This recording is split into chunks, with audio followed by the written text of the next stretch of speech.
All right, it's the end of the session. I'm here without Louie and Oscar. They're up there with family because they're preparing dinner. This is the roadmap to success. So basically, and this is, I believe this is Maxwell, or yeah, this is my dog Maxwell, I believe. Anyways, this is a roadmap to success. The first thing we talked about was exercise. These are older dogs, they're 11 years old, but they still probably need more exercise. Like most people, we intend to exercise our dogs a lot more than we actually do, just because life happens. So what I went over were some creative forms of exercise. The Doggy Stairmaster, playing fetch, which these guys don't really do, scent games, which you can Google, feeding out of a snuffle mat, feeding also out an Omega paw treat ball, you can get those on Amazon or Chewy, and then sniffing on walks. Most people don't understand that when dogs walk, they burn more energy by using their nose to sniff than they do from actual walking. So when we walk, we usually we think of doing a circle. And so if it's a mile circle, then we're committed to that mile no matter what. Well, the family here, it's a younger family, they're pretty active. And so they might not have 45 minutes to walk, but you might be able to squeeze in a 10-minute walk. Well, if your only option is an hour walk or 45 minutes, then you just don't do it. Most of us, because we have this circuit mentality, we're thinking about finishing. Hey, buddy. This would be, this is yes. Oscar, sit. This is Oscar. This is Louie. All right, so most of us, when we think of this circuit, a lot of times we don't go for walks because we don't have enough time. So when you're walking, just give yourself time. I've got 20 minutes. Let's say you get 10 minutes. I'm going to walk down the block for 5 minutes. At the 5-minute mark, I cross the street, so I have fresh sniffs on the way back, and walk another 5 minutes. I don't care if my dog only goes a half a house because my goal isn't distance, it's duration. And sniffing on a walk not only burns more energy, it's relaxing, calming, and comforting, and it allows the dog to accumulate data. So there's about 3 or 4 really good, important things that happen if you let your dog sniff on a walk. Also, don't use a prong collar or choke chain or any shot collar, any of those things. They're aversive training methods. That's the old way of training. We don't do that anymore. Your dog will listen to you to fear a punishment, but it doesn't actually want to do the behavior. What we do with modern dog training is we want the dog to want to do the behavior. So if the pulling on leashes continues to be a problem, let me know. I'm happy to have Dominique or Kayla come out, and they can go over some leash pressure games and teach the dog that when it gets to the end of the leash, just turn around and automatically come back to it. It's pretty easy to do that. So if you're interested in that, let us know. Remember, you can exercise your dog before a walk, and remember, exercise before activities can set your dog up for success. We have kids in the house, so you probably have the kids get a lot of exercise before you have friends come over for a cocktail party or dinner. The kids appear to be better well-behaved, and these kids are well-behaved, but in my case, my dad did it because I would appear to be well-behaved even though I was a bad kid. And so burning that excess energy for dogs can work in the same way. So the idea is to figure out the maximum number. So remember, dogs have a distended stomach, so no exercise with food in their stomach 90 minutes after eating before they exercise. Walking is okay, but the other stuff like the Doggy Stairmaster, not so much. So the first time we do the Doggy Stairmaster, we want to max it out. Make sure the dog has an empty stomach and is hungry, and keep on doing it until the dog says, "I'm crazy, you're crazy, I'm not doing it anymore." Doggy Stairmaster, I show the dog I have a treat, I throw it to the bottom of the stairs. The dog runs down the stairs, is right about to get the treat. I say the command word. I usually say like Jamaica or Cabo or some warm weather climate to go down the stairs. Then I show the dog I have a treat, and he runs to the top of the stairs. And right before he gets to the top, I say Denver or Canada or whatever it is.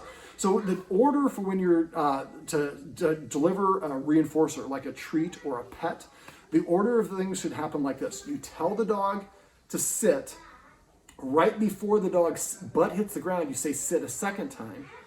And then you would give the dog the treat. So the action comes first, or excuse me, the command word comes before the action, just immediately before. Then the action comes the sitting, then the reinforcement, the pet or the treat afterwards. You can say the command word at the same time the dog sits or slightly before if you can see it happen. Now a lot of people, what they do is they teach the dog with a gesture first. And then as you're gesturing, the dog's butt is about to get the ground, you say sit, then you give it the treat or whatever it is. All right, so for Doggy Stairmaster, throw the treat to the bottom of the stairs, it runs down and licks it up, say the word Jamaica right before it licks it up, show it another treat, comes to the top of the stairs, and right before it gets up there, say Canada, put the treat in its mouth, and count that as 1 repetition. Keep throwing the treats up and down the stairs until Louie's like, you must be crazy, I've been in there 77 times and not going down there anymore. Once we know the maximum number, we can exercise them 50 to 75% of that number. But like I said, you can set your dog up for success. So maybe before the kids have a friend come over, maybe Oscar needs 7 up downs on the stairs and Louie needs 20. Maybe before they go to the vet, maybe Oscar needs 20 up and downs and Louie needs 45. So there might be different amounts of exercise that set the dogs up for success for various activities. So the idea for you is to play around with those until you kind of know what you need before the activity happens. You guys have young kids. You're proactive about making sure your youngest gets nap time. You don't hang out at your friend's house and just assume like, well, he's doing fine. You do that, you're gonna have to deal with it for the next 2 days. So you're proactive, hey, sorry, we gotta go, it's time for him to get a nap. But he's doing fine. Well, yeah, but that's why, because we're proactive. Same thing for your dogs. Don't wait for your dogs to be mischievous. Get your dog that exercise ahead of time. Dogs need about an hour's worth of exercise every 24 hours. Your dog's probably closer to 45 minutes.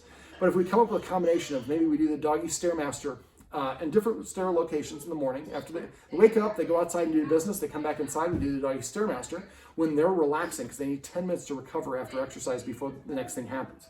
While they're recovering, you guys shower and do your morning ritual, get the kids in the bed and all that fun stuff. And then when you get done, then you feed the dogs out of a snuffle mat. That makes feeding almost like a walk.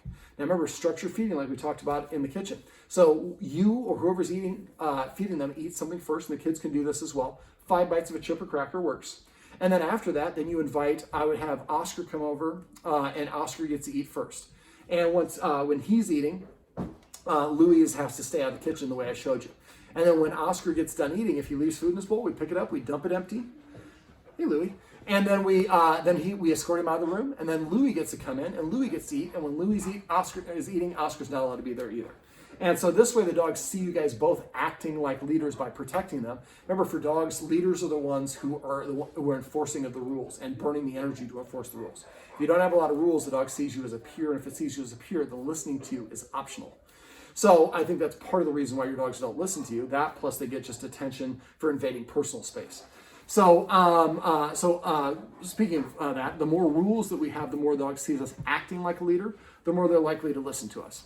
So some of the rules I went over, one of them is one of the things the family wants is not let the dogs on the furniture. Get the X mats, put those up on the furniture, and then if you want to sit there, you fold the X mat, put it on the couch, you sit there.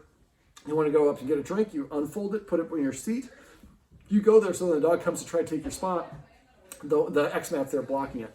Now remember, it takes 66 days for dogs to form a behavior pattern or a habit. But every time they do the old behavior pattern, you lose a lot of your progress. So you want to be very strict about enforcing these rules and all the stuff that we went over really for about 3 months. So the rules we went over, not being allowed on the furniture, I showed you how to put the dogs on, condition the dogs to go to the dog bed on command. If you forget how to do that, the Doggy Stairmaster, any of these things, message me. I have videos, I'm happy to share them with you. But make sure you do that, the treats on the dog bed. You saw it only took a minute or two, and Oscar was sitting and lying down in there. I know they do that on their own, but I would, again, get a large jumbo-sized dog bed for every room that you guys hang out in. Have one in the basement, one on this floor, upstairs. So that way, any room you're in, there's a designated place for the dogs to sit. That will help mitigate them wanting to get on the furniture. All right, so other rules we talked about are not being allowed in the kitchen when we're preparing food, or not being allowed around the dining room table when we're eating. I showed you guys how to do that, practice that. Again, I have videos for that if you have questions. We also talked about premax. Premax is a concept. A premax means that a less desirable behavior earns me a more desirable behavior. For the context of kids, do your homework and you can play video games. Do your chores and you can play with your friends. So it's not giving it a treat, it's the behavior as the reward. So there's a lot of versions that you can do this. When you're leashing the dog up, tell them to sit, and then only leash them up if they sit down. And I've got videos for that. If your dog's, you can go to my website, just search for Calm Leash. Go to where it says Dog Training Tips, click where it says Calm Leash. And there's a video that I did with some doctors in LA that explain that brilliantly. Sit at the door, go to the door, say sit one time. If the dog doesn't sit within 2 seconds, remember you only have 2 seconds to reward your dog for make that connection. So I go to the door and I say sit one time. If the dog sits within 2 seconds, I open the door and let the dog out. Let's say I say sit and Louie sits, I let Louie out and I don't let Oscar out. Sit down nearby and I wait 1 minute, then I go back to the door and command the dog to sit again. If it doesn't sit within 2 seconds, I walk away. This time I sit for 2 minutes. Next time I walk away and sit down for 4 minutes, then for 8 minutes. I keep double the length of time. Come. It's passive training. We're not quite there yet. And I keep on double length of time until eventually the dog sits. And as soon as it sits, I fly the door open. So eventually the dog will sit at the door as a way of asking to go outside. So you can do a pre-mac first, opening the door to the house, to the kennel, to the car, anything like that. Sit before I pick up the ball to throw it for you to play fetch.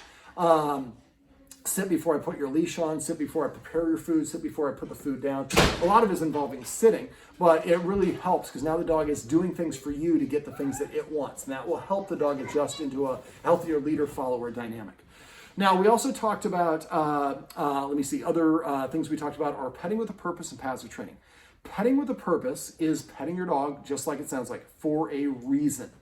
So next time your dog comes up and invades your personal space or nudges you or whatever the case may be, give it a counter word, say sit, sit, sit. So right before the butt hit the ground, I started to pet. You can't see the butts because of the angle. But as soon as the butt was about to hit the ground, I said the word sit, and I started to pet. So I'm saying to the dog, when you tell me what to do, nothing happens. But if I tell you what to do and you do it, you get hooked up. Now let's say the dog does not sit. Playing hard to get works great for dog training. So if you tell the dog to sit and it doesn't sit, lean back, pull out your phone, check some emails, watch TV, hang out with the kids, read, whatever it is. Show the dog, I'm living my best life. You're the one missing out. I'm not correcting or anything like that. What we're going to do is we're just going to help the dog understand that these are the things that get my attention. And after a while, the dog will recognize I can't tell the humans anymore. I have to ask, and better than ask, I have to pay them for the privilege of their attention. I pay through a currency of obedience. And the dog will start coming and sitting in front of you to prepay for that attention. And you better start petting your dog if it does that, because that's a lot more polite than pawing and nudging and invading your personal space. And if you want the dog to invade your personal space, that's okay, but you should invite it. It shouldn't be done when you come on its own. So both of these dogs, mostly Louie, when the parents come home, the guardians come home, he jumps up. Well, if you pet your dog, anything your dog is doing when you pet it is what you're specifically rewarding. Invade your personal space, you pet it, you're rewarding the personal space invasion. Barking, you're petting the barking.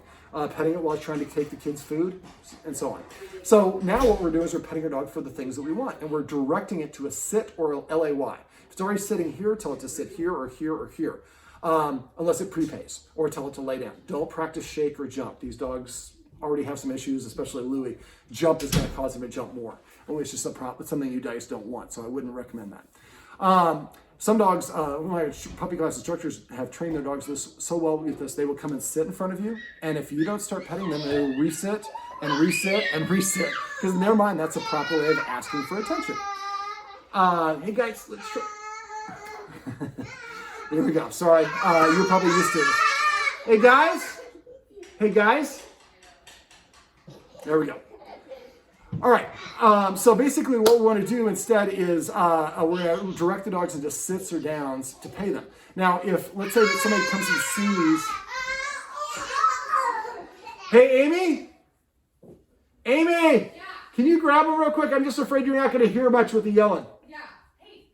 So what you're going to do instead is if someone comes and sees that I'm petting, you can't see it right now, but Louie's right here, and he's standing. So somebody comes to the room and says, paycheck to me. That says, I suspect, David, you didn't ask the dog to sit because I don't see it sitting. So a person says, paycheck, I stop petting the dog. I tell the dog to sit. If he sits, then I pet under the chin, and I pet as much or as little as I want. Now, if he doesn't sit within that 2 seconds, like I said, we're not going to pet. So after a while, that dog is going to recognize, and it's going to help us recognize as well. So if I'm accidentally petting the dog, my guardian, my partner can tell me, and then I stop petting it, even if I did it right. And even if you want to pet the dog, it's not nudging, you should still tell it to sit to ask for that attention. If it doesn't get that attention. If you get in a habit of petting with a purpose, every time you pet your dog, it increases its respect for you as an authority figure. It boosts the dog's confidence because it's earning the affection versus getting it for no reason. It's helping it practice basic obedience, i.e. listening to you. And number 4, it makes your pets more valuable because I don't get these things for no reason. I have to earn them. One of your dogs, Oscar, likes to demand bark. The book says for dogs that demand bark, no free pets, no furniture. 2 things we're already addressing. So when you guys come home, if Louie is all jumping up and all spazzy, what I want you to do is just cross your arms across your chest and freeze and look up and become as boring as you possibly can. Don't do anything. And as soon as he jumps down, tell him to sit or lay down or do something else. And if he does it, pet him for doing that. So when I jump up on the human, it causes them to become boring. When I jump down, if I do what they want, they are all over me.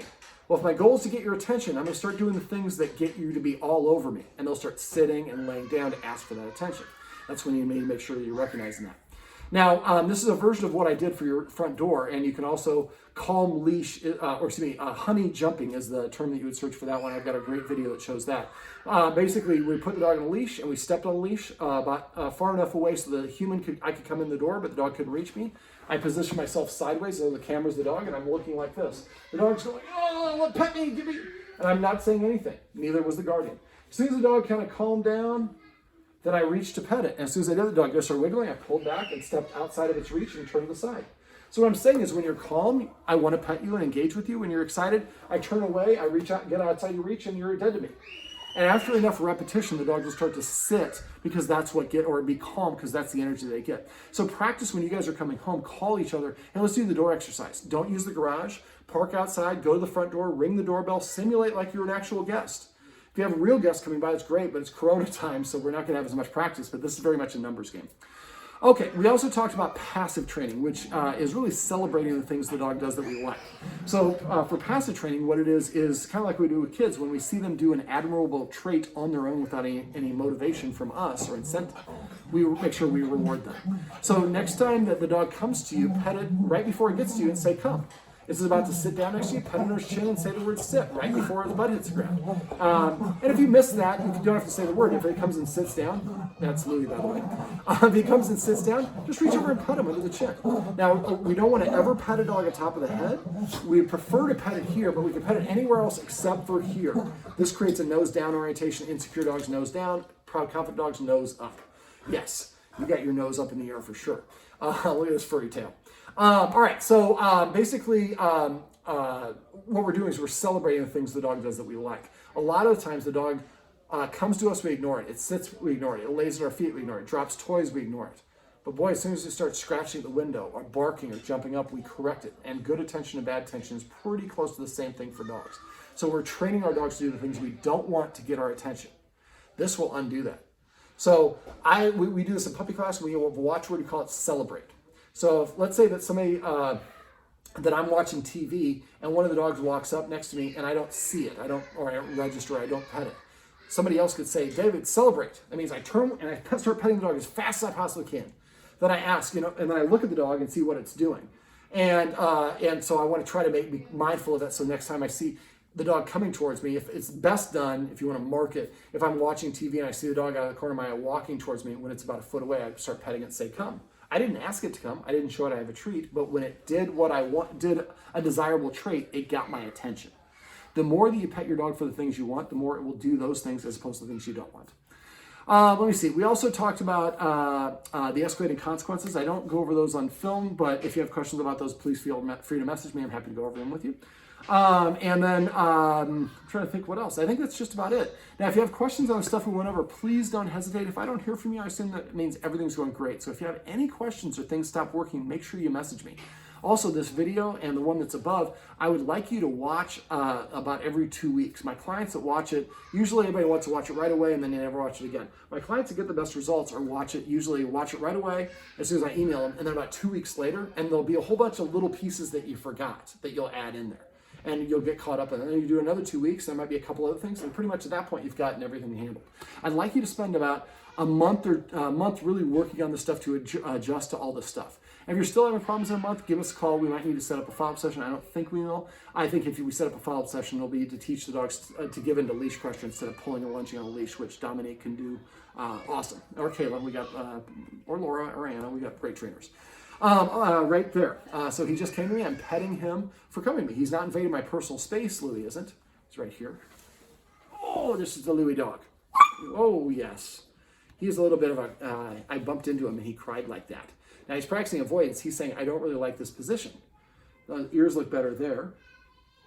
But he's saying, I don't really like this. And most of the time we just ignore and we kind of do it. So if you see your dog, see the ears are back, and he's kind of disengaged, he's saying, I'm not really into this, so I'm going to let him do back what he wants. A lot of times we don't listen to our dogs. We kind of do what we want, even though they kind of shut down. The dog shutting down is his way of saying, I don't dig what's going on. I lingered here for a second just to demonstrate, but make sure if you see the kids are engaging with the dog in a way that causes it to shut down, or if the kids comes in the room and the dog leaves, often that's an indication there's something afoot there. So I have 2 other things. If the dog is in a dog bed, I always, when we have kids in the house, I always train the kids that they can't interact with the dog when it goes to the dog bed. Dogs have a fight or flight response. If we take away the flight, there's nowhere I can go to get away from the kids, then I have no choice but to nip. We don't like that.